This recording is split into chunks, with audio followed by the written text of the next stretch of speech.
I'm Logan Crawford, and right now on Spotlight, do you remember that famous meme of the man who is kind of lonely and sad looking eating a hamburger? He got known as Sad Papaw. That's right, it was a viral sensation. His granddaughter posted a picture on Twitter, and the rest is history. He was seen all over the world. Well, there's a lot more to the man than just that picture of him eating a hamburger. And today we have the pleasure of welcoming right now on Spotlight TV, Kenny Harmon. He's written a wonderful book. It is called Sad Papaw's Heritage. The book unfolds a poignant story behind this viral sensation, America's Sad Papaw. Kenny takes us on a journey through the rich heritage of his family, beginning in the wheat fields of Kentucky and spanning the early days of baseball, the hardships of farming, and the evolving American life. We're delighted to have this very talented author join us here today on Spotlight. We thank the team at Atticus Publishing for helping us put him in the spotlight today. And we ask viewers like you to support writers like him by subscribing to our channel and by purchasing his wonderful book. The links are below this interview. Kenny, great to see you here today. Hello, Logan. How are you?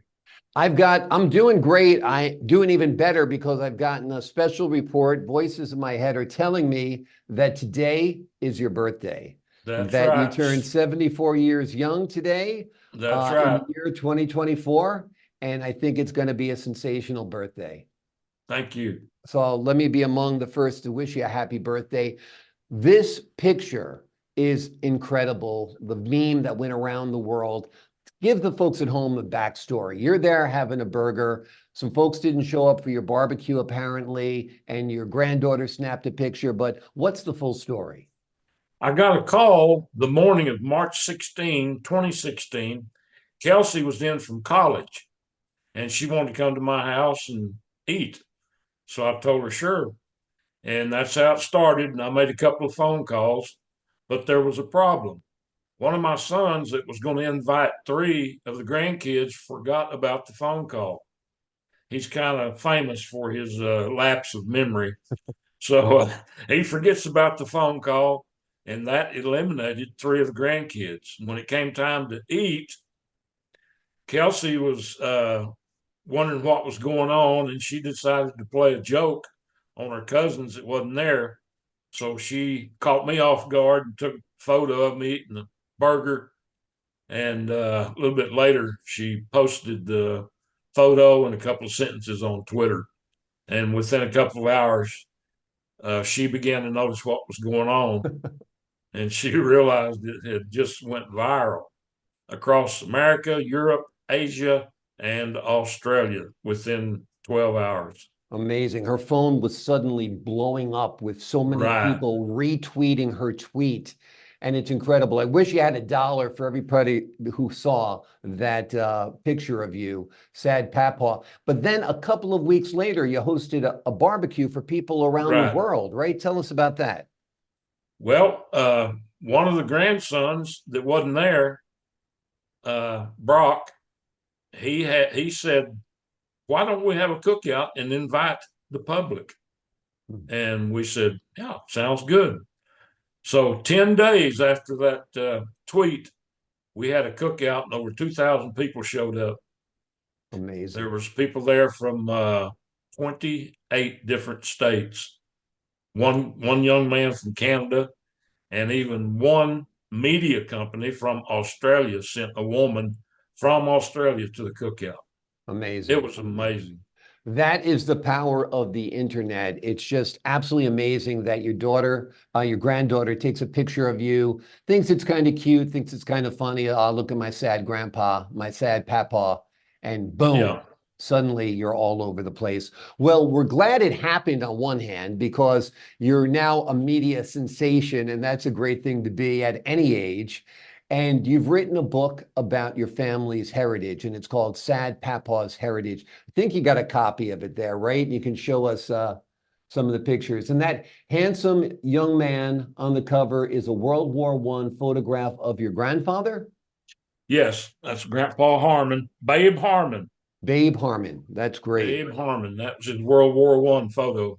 One of several World War One photos I have of him. And he's one of your favorite stories in that book. Tell us a little bit about Babe. Well, Grandpa was just an amazing man. He was a great businessman. Most people struggled during the Great Depression, and especially in Oklahoma because the Dust Bowl, where we live, we're kind of on the edge of where the worst of the Dust Bowl was. But my grandpa actually had hired hands through the Great Depression and through the Dust Bowl. He was that hard a worker. He was that good of a businessman. Grandma was a true Christian, a praying woman. So I know that helped a lot. And he was just a great influence. I first started going to the fields to help Grandpa when I was 8 years old. So we spent a lot of time farming together, and he was a great man. Amazing, amazing. And part of your discovery when you were doing the research on your family is that one of your relatives was nearly as famous in his time as Daniel Boone, right? That's true. Tell us His about name that. his name was Heinrich Henry Harmon. Now, when the Harmons arrived in America, the spelling of their last name was Hermann. Mhm. Hermann. We were Germans, and yeah, he was quite a man. One of the things that he would do is he would scout and locate where Indians were, and then he would go and warn the settlements. Amazing. He would scout alone, and it almost cost him his life a couple of times. But he Amazing, lived. amazing. Amazing what you can find out about your family. It's also amazing that your family dates back so far into American history. You're one of the original families. Your book begins the story back in 1700s, right? Right, 1726 is when they arrived. Late Ama 1726 in Pennsylvania, and eventually they moved south to Virginia and spent decades in Virginia before they moved west to Kentucky. They spent several decades in Kentucky, and then my lineage, my great great grandfather and his family moved west to Missouri, Kansas, and eventually Oklahoma. Amazing. And spending all those centuries in the United States, the Harmons have witnessed a lot of history from the hardships of farming, the Dust Bowl that you mentioned, to the early days of baseball, even, right? Yeah, Grandpa was a big baseball fan, and that passed on to Daddy, and then that passed on to me, and that passed on to my sons. Big Wonderful. baseball fans. And who's your team? Well, it was always the Yankees because I started hearing about Mickey Mantle. Mickey Mantle was from Oklahoma, and I started hearing about Mickey Mantle when I was 7, 8 years old. Gotcha. And I remember the listening to the 1958 World Series uh, when Grandpa and some other guys were around the radio in a truck while they were peddling watermelons, listening to the Amazing. World Series. That's my first memory of the Yankees. That's awesome. And you were saying before we started recording that one of your family members, it might have been your grandpa, actually saw like Lou Gehrig and Babe Ruth play in person or something like that. Right. It was the spring of 1927. That was the year that Babe Ruth hit 60 home runs. But in the spring of 1927, the Yankees came to Oklahoma City to play an exhibition game.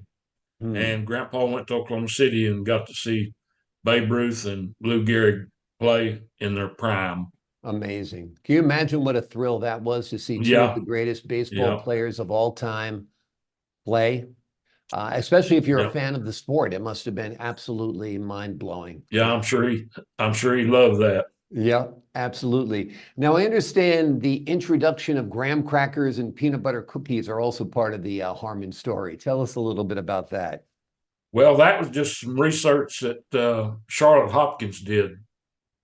Charlotte Hopkins is the one that gave me the idea of actually writing a book. She got in touch with me a few weeks after the Sad Papaw story Mhm. started. She was Pittsburgh, Pennsylvania, West Lafayette, to be West Lafayette, West Elizabeth, Gotcha. a suburb of Pittsburgh, Pennsylvania. And she got in touch with me, and she and I started doing the book. And it took about a year to finish. It Amazing. was quite a project. And it must have been a fun project too, to find out so much about your family heritage, to find out so much from whence you came, your family story. And it's a great gift you've given to the rest of the Harmons. Your granddaughter, Kelsey, who made you famous, you've given her the story of her life in a way, right? Yeah, that's true. Yeah. In fact, she was close to about as famous as I was.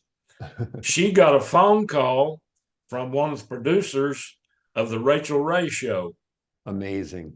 and they wanted us to come to New York City, but Kelsey was playing softball and there was a conflict, so we couldn't go to New York City when they wanted us to be there.